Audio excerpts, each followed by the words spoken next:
All right, let's just jump right in. Picture this, a high-stakes medical showdown. In one corner, you've got a seasoned doctor with more than a decade of real-world experience, and in the other, a cutting-edge artificial intelligence. Today, we are breaking down what might just be the ultimate test to see who really comes out on top. We hear it all the time, right? That AI is the future of medicine, that it's going to be our doctor one day. But let's get real for a second. If it was a life or death decision, for you or for someone you love, who would you actually put your trust in? Well, to even begin to answer a question that big, you can't just stick to theories. You need a real test in the real world. And that's exactly what a group of scientists in Europe decided to create. They called it the ultimate medical test. But here's the thing. To make a fair test, they had to tackle a huge problem in how we usually evaluate AI. See, most of the time we give an AI textbook questions from med school exams. Questions with one neat, tidy, correct answer. But any doctor will tell you that is not how medicine actually works. Real clinical practice is messy. It's complicated. The answers are almost never just black and white. So they designed this brilliant three-phase experiment to create a much fairer fight. First up, they collected 50 real tough questions from doctors at 10 different hospitals.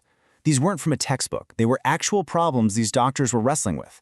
Then, they got a specialized medical AI and 3 senior oncologists to answer those exact same questions. And here's the kicker for the third phase. The original doctors who submitted the questions rated all the answers, but they did it completely blind. They had no idea if they were reading something from a human colleague or from a machine. So the stage was set. The rules were in place. It was finally time for the main event. AI versus the human experts, head to head. And the first big question on everyone's mind was, how did they actually stack up on quality? Could an AI, even a really specialized one, actually write answers that were as good as those from a top-tier oncologist with over a decade of experience? And the results? They were absolutely stunning. On a 5-point quality scale, the human expert scored an average of 3.63. The AI scored a 3.38. Now you might think, the humans won, but statistically speaking, that difference is so small it's considered insignificant. The AI's answers were judged to be just as good as the experts. It was, for all intents and purposes, a tie. Okay, so the quality is comparable. That is huge. But it immediately brings up an even more important question, maybe the most important question. Was the advice actually safe? And this is where things get really, really fascinating. The AI gave potentially harmful answers about 16% of the time. Now that sounds pretty high, right? Until you look at the human number. The senior, expert doctors gave potentially harmful answers 13% of the time. Think about that. It gives us this crucial insight. The human gold standard we're aiming for isn't perfect, and the AI was performing at pretty much the same level of human fallibility. So if the AI is performing this closely to humans on both quality and safety, it just begs the question, could these experienced doctors even tell them apart? Was this basically a medical Turing test?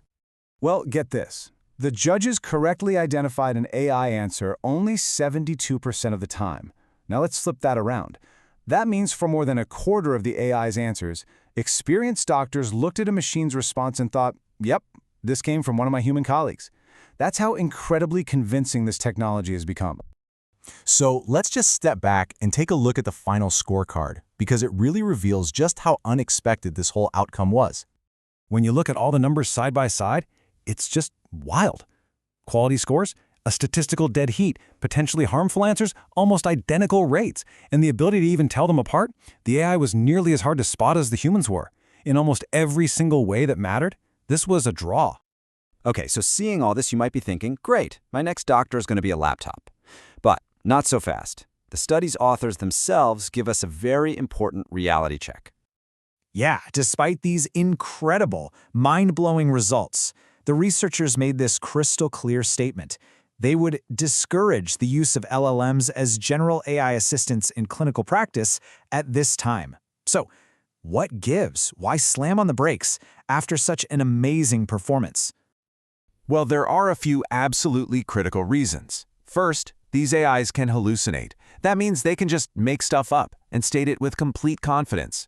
Second, an AI has no self-awareness. It doesn't know what it doesn't know. And in medicine, a wrong decision can have devastating consequences. And finally, as we just saw, that human standard isn't perfect. So just matching it isn't really good enough when you're talking about a tool we might deploy on a massive scale. And all of this brings us to the real takeaway from the study. The goal here isn't to create a flawless AI that replaces doctors.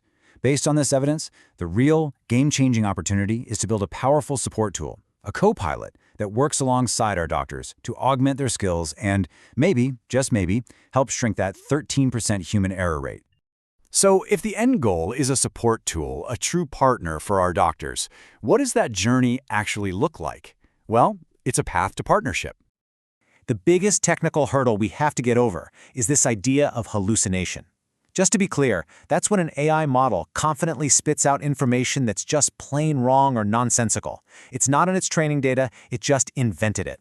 In a clinic, that's the single biggest risk we face. But here's what the study concludes, and it might be the most important part of this whole thing. The biggest barrier to overcome isn't actually the technology itself, it's education. We have to train our doctors, our nurses, our healthcare professionals on what these tools can do, but more importantly, what they can't do, so they can be used responsibly. And that brings us to the ultimate takeaway from all of this. The question we should be asking ourselves isn't AI or a doctor. That's the wrong question. The real question is, how do we build the best team? How do we combine the massive encyclopedic knowledge of an AI with the wisdom, the empathy, and the critical judgment of a great human doctor to create a level of care that neither one of them could ever hope to reach alone?